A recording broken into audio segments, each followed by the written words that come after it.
You're listening to Lyfe and Shyt. I'm Daneyel Walker. And I'm Tommy Walker. Join us as we talk about our journey overcoming fears, boundaries, marriage, family, lifestyle, business, and whatever other shit you can think of. We're individuals that came together to create one unit with one mind and one goal.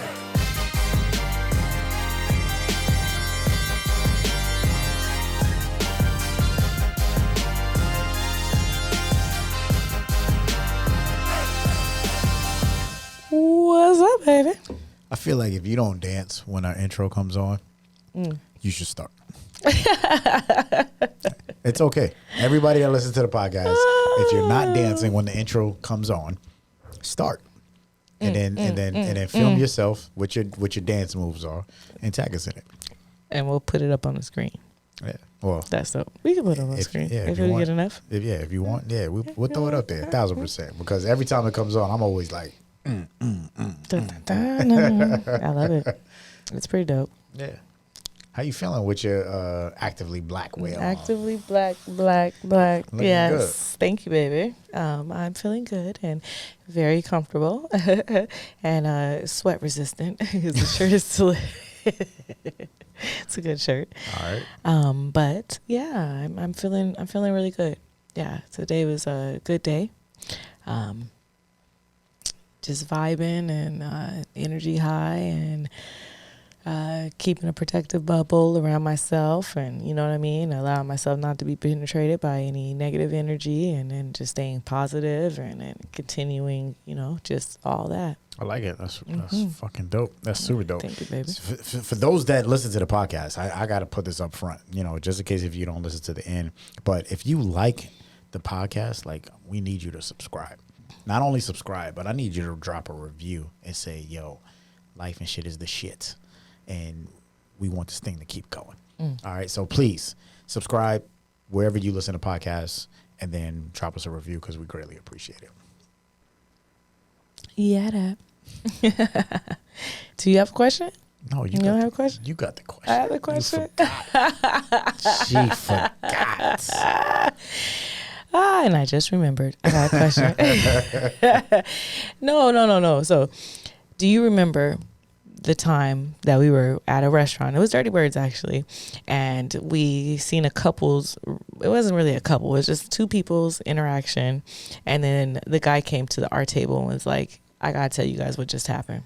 Yeah, it was a weird situation.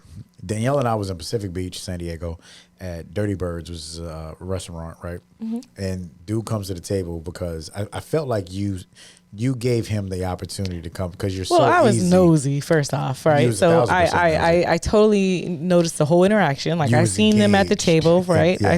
I kind of seen the date going on, I seen them at the table and I was like, And then I seen her kind of disengage and I was like, what is that? And then I seen her go to the bathroom and then I seen her just walk past and I seen his face when he was just looking like, what the fuck just happened? Yeah. And then after that, I looked at him and then he came over to the table. So you're right. I probably did. I looked inviting. Like, come tell me your story, bro. Yeah, exactly.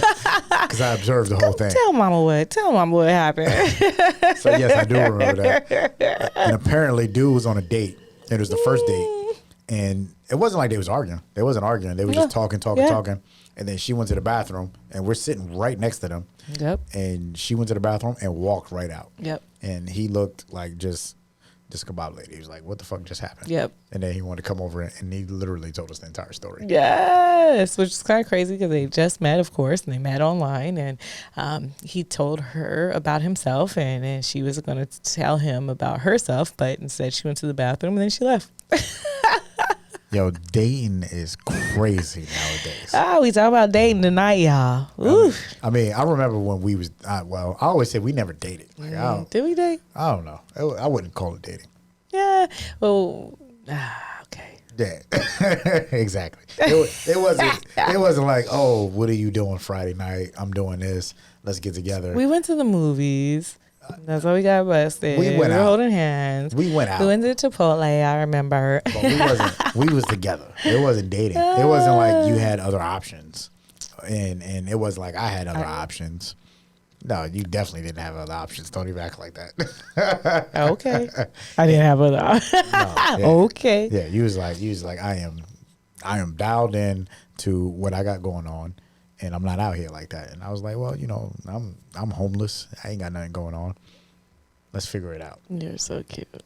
Thank you. Monkeys are cute, but I'll take that. So we never dated. So we can't even give you dating advice. Oh, right? no, I've dated before. Just we didn't date. So that's different, exactly, right? Yeah. Like you never dated? No, I wasn't. Really? No, I wasn't. I mean, I was like when I was a kid, but nah. Tommy, you just relationship marry. That's you, huh? Just relationship marry. That's what you're saying, huh? Relationship married. That's it. Yo, date. That's what you say. Tommy has been married twice, y'all. I just put it out there. This is his second marriage, okay? Yeah. And in between, so and Tommy got married young the first time. Super young. 21 years old. Yes. And side note, when Tommy and I got together, I told him, perhaps take a break because you got married young and why hop into another relationship, right? I gave him grace and mercy. Like, listen, brother, listen. Take your time and then let's get married. And I was like, no, fuck that. I want to get married now. No, that's probably why they dated it out. Yeah, you didn't say you want to get married now. But you put that on me. Yeah, you're right. Because I think he said, no, fuck that. We together. I said, well, we getting married then. If you're watching this, then, hey, I'm on my Oprah shit. Like, don't you put that on me. I will give you the 2 fingers. You wanted to get married, babe. No, that was, okay, I ran the game. I was like, yo, because you held me accountable to it too. You was like, yo, then you mentioned getting married, and I was like, oh shit, let me work on that. But at the end of the day, we were going out. We didn't date. It was like we were boyfriend and girlfriend, apparently, whatever that meant back then. And this was 18 years ago. Damn, that's a long time ago. 18 years. And you say stuff like that. So 18 years ago, I can't even tell you if there was apps out back then for dating and all that stuff. I don't know. Yes, plenty of fish. I know. Plenty of fish. I was single. I told you. Okay. Plenty of fish was a thing. But you wasn't on there. I wasn't. I knew all about it though. Yeah, we know who was on there. Somebody very close. So we ain't gonna disclose that. But all right. So 18 years ago, we met in church. We for those that don't know, we met in church, and of course, when people say, "Oh, where do you go?" It's funny because I seen somebody post this the other day. Where do you go to meet good people nowadays? It was like church, the grocery store. Yeah, it's like people still say that shit, but they lying. Yeah. Today, dating is online. It's like you utilize technology now, right, to date. And we know people. I mean, we got a really tight circle. Like, it's not a lot of people in our circle, but we got a few friends that are out there dating, and we have conversations with them, and it's always great to have these conversations, right? It's fun. Yeah, because it keeps us married. It does. It really does. Because now I'll be like, yo, we going on a date. I'm about to date you now. I ain't date you 18 years ago, but I'll date you now. We do take a lot of dates together. Yeah. Oh, but it also lets us know that ain't nothing out there, y'all. Like, no, it's a lot of opportunity. Okay. It's a lot of opportunity out there. It just depends on what you're looking for. Okay. Just don't go to the dirty birds and then tell somebody something and make them walk out on you. Okay. Right? Okay. So that's all I'm saying. Yeah, it's lots of opportunity. Yeah. So you've mentioned plenty of fish. For those that don't know, POF. And now you got all these apps, you got technology. I feel like dating today is like social media. It's so overwhelming. Like there's so much coming at you that you don't even know, because there's so many options and you don't even know what to do. There's so many different types of dating and so many types of like how people are, how men are, or like people will ghost you and you don't even know why. Like somebody, like guys will, instead of breaking up with you, I have heard, they will just delete your message, block you. Women too. And take you off their socials, and then you're done. You're like, what happened? Like, they don't even have to explain, you know what I mean? It's just like they just kind of disappear out of your life, and they hope that they don't ever see you again, you know? And if they see you first, then you won't ever see them again, I always say, because they will be gone, right? But if you're in the same city, I mean, you block me, right? Like that sounds like blocking me is like, God, like what did I do? So, but if we in the same city and I see you at the Symphony, like, what are you going to say to me? Well, like I said, if I I see you first off, right? Because then you won't see me. Then you're gonna dodge? Yeah, because you won't see me. Now, what if we catch eye contact? Well, then I don't know you. I'm just saying, I blocked you for a reason. Like, I'm just saying, So bro. Just yeah, like, this is why it happened, right? Like, leave me alone. Like, it's done. Like, one explanation. No, you know what I mean? Like, it is what it is. It's over. Yeah, that's just it. Like, they just got to know that, you know, like, and it happens on both fields, from women to men. It's just like, once it's done, it's done. And then if you want to be the person who says like, well, why did you block me? It's like, yeah, I get it. And we got friends nowadays, you know, we do have friends that have been married for just as long as we have and found each other on a dating website. Yeah, we have. Yeah, it's true. And I mean, when you look at it, it's like instant gratification. It's like, because dating nowadays, you look at a profile for some, not saying this is everybody, but for most of the people that we know, you look at a profile, you say, all right, I like that, I like that, I like that. All right, boom, I swipe, check it out. And then you like what I like. And now we're going to go out and we're going to meet each other because we have the same interests. And you're expecting, right? Going back to the algorithm has put you together that it should work out. Mm-hmm.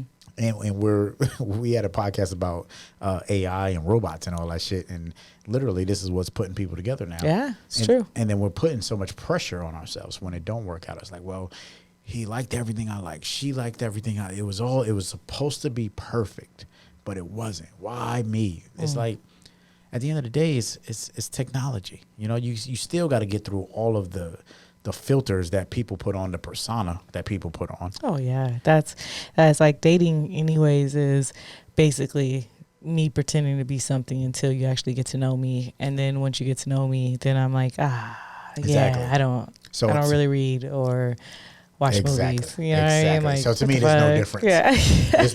If you're on a dating app or if you meet somebody in a grocery store, there's no difference on a persona. Well, there's a lot of differences as people say, but I'll for respect for everyone, I'll leave my opinion on the door. But people who are on dating apps are a different type of people than people who won't get on dating apps and will actually meet people out in the public. Do you know what dry dating is? Dry dating? Mm-hmm. That means no drinking? Yeah. When we go out to date? Yeah. I mean, and that's an actual thing now. Or we go out for like a cup of tea, cup of coffee? Mm-hmm. Mm-hmm. I like that. Yeah. So it's like we get to know each other without alcohol, right? Mm-hmm. Involved. Because a lot of times, you know, it's an alcohol-induced type of a hookup, right? And because alcohol is involved, we end up doing things perhaps that, you know, we take our inhibitions to another level. And it's like, but, you know, if we're just dry dating, then boom. All right. We just... So then that avoids the one night flame. Yep. No more one night stands, right? Because unless, I mean, shit, you just a sober ass one to have something, you know what I mean? Like, and that's even more respectable, to be honest. I'm about to say, which is amazing. Now that's impressive. that is impressive. I just met you and I want you. Yeah, that's to me that. You get the okay. That is okay. For me, I feel like, you know. You get the okay. Yeah, people put perspective on a dating app like, oh, you know, you shouldn't do this, or you just met him online or internet. I remember how much, like, shit people used to get. Like, oh, you met him online? Like, oh. And people would turn their head. But I feel like it got you out of your routine, right? Because if you say, oh, you meet somebody in the grocery store, you meet somebody in church, that was a part of your routine. And then, of course, if that was a part of your routine, that means more than likely they were probably from the same area that you're from. They're, you know, kind of go to You're all about online dating, huh? Well, no. I'm saying it's not all about it. All I'm saying is there's some convenience and some check marks of why it works out. Like, it gets you out of a box, you know, and especially if you're a busy professional, like nowadays for us. Like, now, think about it. If you were single today, 2023, Daneyel Walker is single. And she still has a name, Daneyel Walker. I want to make sure I put that out there. But she's an entrepreneur. She's a serial entrepreneur. She got multiple businesses. You know, what would dating look like for you? I mean, I have friends that are very similar and in situations that I am in. It is different. It's a very different situation, especially being at the age that I am now. Dating for me would be a lot different. it would depend on what I was looking for, companionship, or am I looking for love, or am I looking for, so it would have to be like, what did I need, or am I just looking for sex? Honestly, I would just be for sex. So it would be different. Dating would be different, right? It would be like, go for this, and everything would be for a purpose. So all of my dates would be purposeful. So it would be like, so what can you do, or what can you do, or what can you do, or what can you do? And that's it. You know what I mean? So it would always have a purpose or an intention. And that's just the way it would be. And it's because I would value my time and value whoever is with me. And I want them to, I respect my time, I respect myself, and whoever is with me will have to damn sure respect that. And it will be an honor, and I will make sure that they know it's an honor to be with me. God damn. Yeah. An honor to be with me. Yeah. So I feel if you keep and hold yourself at this level, then so will other people, you know what I mean? Without putting on airs like, no. Very, very humble, very, very, I'm honored to have you in my space, but you damn sure better feel honored as well. But transparent. Because that's the thing about dating nowadays is how transparent are you with all that? Yeah. Because if you're saying all these different things and, you this, you that, are you being transparent with these people so that they don't have this assumption and then they're hitting you up and then you ghost them? That's true. I would be honest. And that's how I was before when I was single as well. I was like, I'll be very honest. I mean, if it's only you, then it's only you. If it's someone else, then that's someone else. If I'm single, I'm single. You know what I mean? Like there's no one who I'm committed to. And until we decide that we're in a committed relationship, then I don't owe you anything. So if you ask me about someone else, then the only thing I owe to you is integrity and honesty, right? So when a dude comes and says, all right, yo, and based off of the conversations that you hear, hey, I don't like the way you do these things, and this is who I am, and this is what I want. Do you feel like as a man that's dating, it's upfront, like to be that upfront right off the back to tell me what you like and what you don't like? Is that room for opportunity? Oh gosh, that's amazing, and room for opportunity, right? Because then as a woman, you get to say, I respect that or I don't. You know what I mean? Like, oh, okay, I could do that. And those, it may be a little tweak in my personality or a little tweak in my habits that I need to change that are fine and I can do. But if it's a huge personality change, or you're trying to change my core, or you know what I mean, then that's different. Then it takes, it's another conversation. Do you know what cuffing season is? I don't know what cuffing season is, but I got 3 daughters, and 2 of the 3 talk about cuffing season. Cuffing season. Cuffing season is in the colder seasons, right? So it's cold, and you want to be warm, and they say cuffing, right? Because you lock somebody with you, and that's the person who's going to kind of hibernate with you through these winter months. So during those winter months, you want to cuff somebody and kind of hibernate and be able to be with somebody during those times, because everybody's inside. No one's outside. No one's like, it's not a lot going on, so it's not a lot of opportunities unless you're online to meet people. So you kind of get with the one that you want to be with come September, November-ish. November-ish is a real cuffing. November is cuffing season because everyone's like, I need somebody, right? Is that based off of where you are? Is it because if you're in a cold weather area?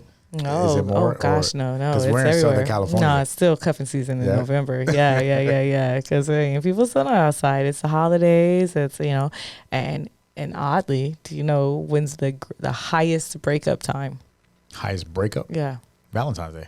No. Well, right before March. March is the first season, right? Because it's like spring cleaning. When it starts getting warm. Yeah. I gotta get spring cleaning. Yeah.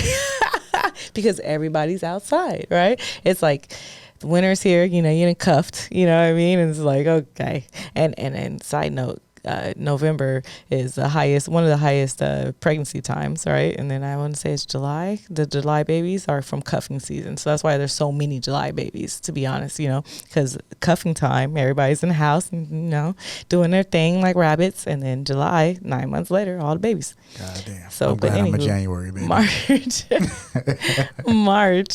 is spring cleaning, and then right after cuffing season, right? So it makes sense. Right after cuffing season, December, everyone's like, it's a new year.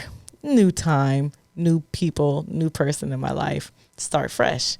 In January, it's like, okay. So December is the dump month, is what they call it. So December, watch out. That's funny. That is right.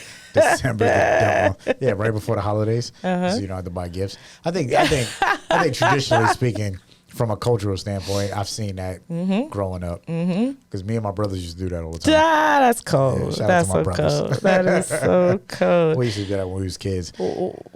What's the hardest year or what's the hardest year? Just the hardest year in dating, would you say? You said we didn't date, but we dated. We did for a whole year. I mean, we didn't have to be together, right? So we were still getting to know each other. So I think that's the difference between what you call dating and what I call dating. I don't know what the hardest year of dating is. I mean, like you said, when I was 20 years old, I got married. It was more of a, like, you have to get married because it's the right thing to do because I was in church or whatever the case may be. And then that didn't last long. And then before that, I was a kid. So after that, it's been all you. Like, we've been together since I was 23 years old. So I have zero idea of what the hardest year of dating is outside of you saying, hey, you remember you told me you was going to marry me. And I was like, oh, gosh. Fuck. Here we go again. Again. So that was you said my fuck? hardest. Yeah, I was like, fuck. Yeah, I did say that. I did say that. And then what? I had to own up to it. You had to own up to marrying me. 18 years later. Yeah, that's how we got to where we are today. Y'all heard it here. But so my question is for you is, how organic is it nowadays? Like, are we being, is it more organic today than it was back in the days? Because if I could read your profile and I see what you like, I see what you're down with, I can see what you're into, what you're not into. I still didn't tell you what the hardest year of dating was. Oh, I thought I was able to speed through that. Why? Why speed through it? Because you asked me. And then you try to say, you said fuck? Yeah. You said fuck, and I got to do it. Like, what? No. The first year. It was the first year. Oh, now you want to clear it up. Okay. You want me to clarify it? Please. It was, you said, hey, by the way, you mentioned that you was going to marry me. And I was like, yeah, I did. When is that? And I was like, They put a date on it. I didn't have a date. So I was like, all right, let me work as hard as I can, get out of this $50 paychecks per week, and then, buy you a ring and do all that other Did I stuff. offer you a bailout ceremony and not to get married, though? You did. Okay, so I just want to make sure that's very clear, because I did not try to force you to marry me. I did offer a bailout ceremony. I said we do not need to get married. We just need to be together, and that's fine with me. Buy me a ring and say we're together. We do not need to get married. I said we would have a bailout ceremony. I wanted the ceremony. Don't get me wrong. We was going to have the whole ceremony, but we wasn't going to call it a marriage. And he was like, no, fuck that, babe. I mean, you could bail out at any time. I was like, exactly. If I'm buying a ring, paying for a ceremony, oh, goddamn, you going to wear the name. It's going to be called a wedding. It's going to be called a Walker. I'm just saying, I offered it. I just offered it. Your offer wasn't in my best interest. That was a terrible negotiation. So the first year is the hardest year, right? That's the discovery year. You're discovering each other, right? It's the stage of discovery. You're learning each other's likes, imperfections, right? Okay, so I got a question then. Then what's dating then? All right, let's like if you're still dating each other if you guys live together, or if you're in the same house, or like the first year, even if you're not living in the same house, you still date for a year at least. I mean, you don't date someone for a year. I needed people to tell me about this one. Like, if you're listening to this, I need you to tell me how long you've dated. What's the longest you've ever dated? And if you say, dating stops after 10 dinners, and then once we go exclusive, now we're boyfriend and girlfriend, or whatever you want to call it. Or once you move in together, maybe. I think maybe that's not. Then you're not dating anymore. We're partners. Like, whatever the case may be, I don't care what it is. But a year, like that's an expensive dating. That's all I can think about. Like, to me, dating is, what are you doing? Let's go out. Everything is always let's go out. That's all right. I'll buy somebody a meal. Like I said, I don't have to eat by myself. I buy you a meal. That's fine. But when you move in and you brushing your teeth in my house, that's different. We're no longer dating. No. Yeah, that's different. Yeah, after a year. God, yeah. But still, I guess you're right. But it's hard, even if you're living together, if you're separated, then that first year is getting to know each other, right? And if you just happen to not date and just hop into the house together, then that's different, right? But I would advise dating someone and figuring them out, you know what I mean? Figuring out all their little quirks and you know, imperfections and seeing if those are something that you can actually deal with, right? And maybe stay the night for a month at someone's house. You don't have to live there. You stay with somebody a month and they gonna show you some things, you know what I mean? And you're gonna be like, oh, well, I don't know if this is something that I can quite live with, right? Or I can live with it. Or there's some changes or maybe some things that I can implement, you know, to make it a little bit better, but that's okay. So I think that first year is like you're trying each other out, right? What's funny about dating is how our kids try to push your mother to date. And I try to push my mom to date. Shoot. I mean, there is guys coming to the food delivery guy. He's just like, well, hello. And I'm like, well, Mom, damn, look, he's a nice looking brother. She never once said, he's delivering the food. She's like, I don't want nobody. I'm okay. Okay, yeah, Mom, okay. If you're a working single woman on your way to retirement, yeah, I definitely don't want to be with a guy that delivers groceries. I can understand that. Do you know what paper clipping dating is? No, I never heard of paper clipping.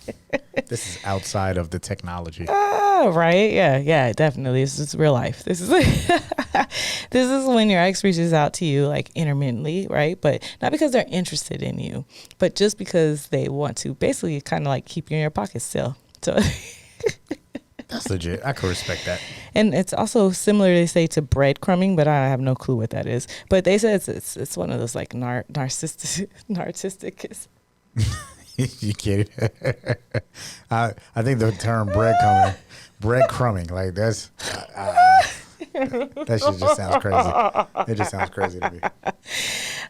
Dating is hard, man. If you paper clipping people, that means like you just I'll be back to you, right? Yeah. You're important. That's why I put a paper clip on you, but not now, right? Like, yeah, like that's messed up, you know. You know, at the end of the day, I'm gonna say this. You know, I respect the single people that's out there. You know, you're out there, you're dating, no pressure. You know what I mean?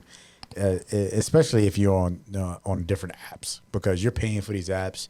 That means you're serious about trying to find someone, and the patience that it takes to find the right person, totally understandable. And you're willing to make that investment into your own personal life, just like anything else. Mm-hmm. Like if you're really serious about it, you're gonna make the investment and make sure you find that right thing.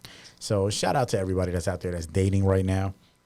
Don't hang your hat and saying like, oh, it'll never happen because the app is not telling you. Just keep your mind open. And you staying on the apps of it. No, I'm saying is you got apps, but then all I'm saying is don't forget the traditional way. Yeah. Like the traditional way is still an option out there. And we know people that's been on the apps and going back to the tradition. Like, yo, I've known this person traditionally. It worked out. This is what it is. So shout out to all the single people out there. We love you. And even though Daneyel and I have been together for 18 years and we have a lot of single friends and we get a lot of gain from them, honestly, dating as a married couple is just as fucking hard as single. Because if you're married and you're not dating and you think that this shit is going to be forever, like, get your fucking head out your ass, because you better date your spouse right now, no matter how long you've been together, because you know whatever it took for you to get together, it's gonna take that double time to stay together. So yes, when people say, oh well, how do you guys stay together? How do you do that? It's because we do single people shit. Like we date, we talk shit, we dress a certain way. If I want her to look a certain way, she does it. If she wants me to look or smell a certain way or do something. Dating is not just for single people, but it's for all of us. To that, I love that you said that. And to that, I had a friend recently ask me, do you ever daydream or think about being single? And I, to her, said, absolutely not. I don't. It's not something that I desire. It's nothing that I place or put into the universe. And it's just nothing I even think about, you know what I mean? But that was a good question. You know what I mean? Like, as a married woman, do you think about dating, or do you think about, and to what you said, I don't. And you know why? Because my husband dates me. He dates me all the time. You tell me I'm beautiful. You make me feel special. You take me to beautiful restaurants. You say, oh, come on, babe, I'm going to take you to this spot right here and wine and dine you. You buy me things on Facebook or that randomly show up. And I appreciate it. I really do appreciate it. Real quick before we go, I just got to tell you just my quick value on just the 7 stages of relationships and things that you have to go through. Relationships are challenging, but they are definitely a necessary part of life. And there's passionate love. You know, that's when you first meet someone. It's passionate love. You guys get together. It's blind. You have great sex, right? Discovery. You discover all the different things about each other, all the similarities about each other. You commit is the next thing. So you commit to this relationship, right? Are we doing this? We gonna do this? All right. Then you have power struggles. What are the struggles? Because after you commit, then you find all the flaws, right? So it's like, oh shit, now we got to struggle through this, you know? And then it's stability and growth, because once you figured out the struggles, it's like, okay, so these are the struggles. We can get through these. Let's get stable and let's grow. And from there, you get to that different kind of love. It's not passionate love. It's the romantic love, right? That's when you want to romanticize someone, right? That's when you do things like I love you days, and you put flowers out and so that they walk up the stairs. You know what I mean? That's that romantic love. That's different than passionate love. Passionate love is more about sex, right? Lustful love. And then finally after that, it's the crisis and recovery, because after you've gotten through all of that, now it's life and shit, right? Which is like crisis and recovery. So it's things that happen. This happened to me. I need my partner to help me get through and over it. These are just some stages of relationships from Daneyel Walker. I like the roar at the end. I try. Girl. I love you too, baby. This is life and shit. This is life and shit. Do us a favor. If you enjoyed this episode, please subscribe. Leave a review. Let us know what your thoughts are. That's the only way that this show is going to be successful. And we appreciate you. Talk with you next time.